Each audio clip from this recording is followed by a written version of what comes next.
Education सदगुरु के daily जी के क्विज प्रोग्राम में एक बार फिर आप सभी का स्वागत है। Daily quiz, mock test, current affairs, question and answer के लिए आप हमारी वेबसाइट www.educationsadguru.com पर भी विजिट कर सकते हैं।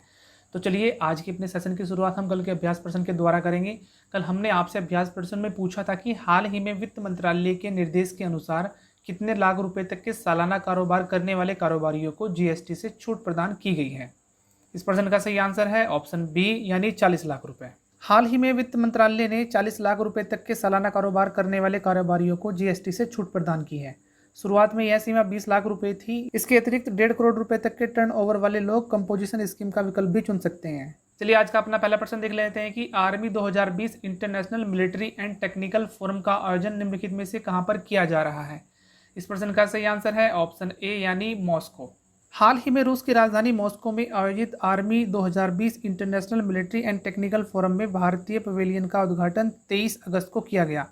यह फोरम रूस के रक्षा मंत्रालय ने आयोजित किया है और यह 23 से 29 अगस्त तक चलेगा। इस पवेलियन में भारत ने अपने रक्षा उत्पादन के संबंध में जानकारियां भी दी हैं और इसमें करीब 70 देश शामिल हो रहे हैं और 730 से ज़्यादा रूसी हथियार और रक्षा उपकरणों का प्रदर्शन इसमें कर रहे हैं। तो चलिए अगला प्रश्न देख लेते हैं कि हाल ही में चंद्रयान 2 ऑर्बिटर ने चंद्रमा की कक्षा में कुल कितने वर्ष पूरे कर लिए हैं।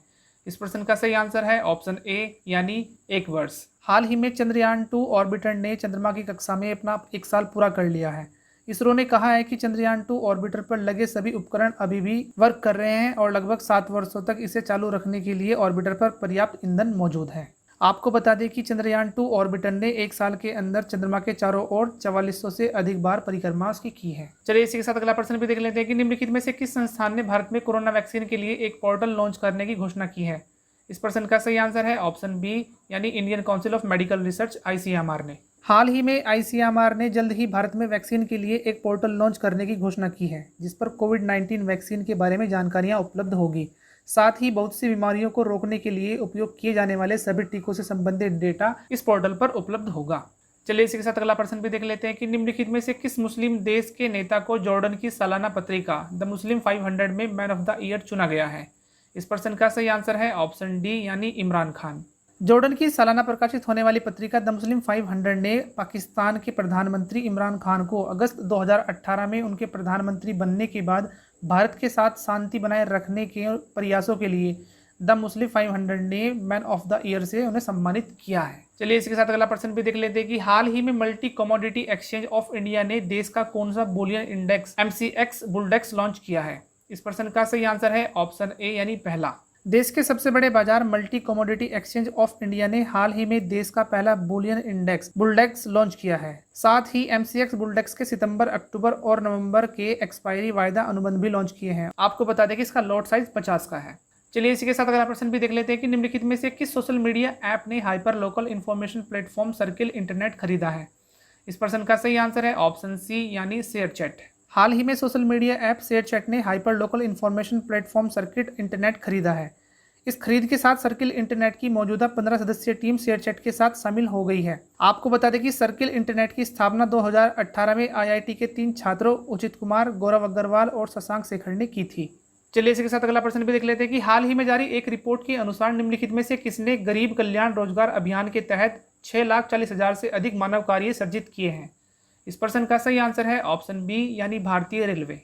प्रधानमंत्री नरेंद्र मोदी के द्वारा जून 2020 में जारी गरीब कल्याण रोजगार अभियान के तहत बड़े पैमाने पर प्रवासी श्रमिकों को काम देने की घोषणा की थी। इस योजना के तहत भारतीय रेलवे ने 6 राज्यों यानी बिहार, झारखंड, मध्य प्रदेश, ओडिशा, राजस्थान और उत्तर प्रदेश में 6,40,000 से ज़्यादा मानव कार्य सर्जित किए हैं। चलिए इसी के साथ अगला प्रश्न भी देख लेते हैं कि प्रत्येक वर्ष भारत में 25 अगस्त से 8 सितंबर तक कौन सा राष्ट्रीय दिवस या पखवाड़ा मनाया जाता है। इस प्रश्न का सही आंसर है ऑप्शन सी यानी राष्ट्रीय नेत्रदान पखवाड़ा। हाल ही में 25 अगस्त से 8 सितंबर तक चलने वाले राष्ट्रीय नेत्रदान दिवस पखवाड़े का आयोजन किया गया है। 25 अगस्त से 8 सितंबर तक पूरे भारत में राष्ट्रीय नेत्रदान पखवाड़ा मनाया जाएगा। आपको बता दें कि 25 अगस्त से 8 सितंबर तक पूरे भारत में राष्ट्रीय नेत्रदान पखवाड़ा मनाया जाता है जिसका उद्देश्य नेत्रदान के महत्व के बारे में जागरूकता बढ़ाना और देश के लोगों को नेत्रदान के लिए प्रेरित करना है। चलिए अगला प्रश्न भी देख लेते हैं कि हाल ही में जर्मनी के फुटबॉल क्लब बायर्न म्यूनिख ने कौन सी बार UEFA चैंपियंस लीग को जीता है। इसका सही आंसर है ऑप्शन डी यानी छठी बार। हाल ही में जर्मनी के फुटबॉल क्लब बायर्न म्यूनिख ने छठी बार यूएफा चैंपियनशिप लीग का खिताब जीतकर अपने नाम किया है। साथ ही बायर्न म्यूनिख एक सीजन में 11 मैच जीतकर चैंपियंस बनने वाला पहला क्लब बन गया है। आपको बता दें कि बायर्न म्यूनिख ने फाइनल मुकाबले में पीएसजी को 1-0 से हराया था। चलिए आज के सेशन का अपना आखिरी प्रश्न देख लेते हैं कि फोन हैकिंग में उपयोग होने वाले सॉफ्टवेयर पेगासस का संबंध निम्नलिखित में से किस देश से है।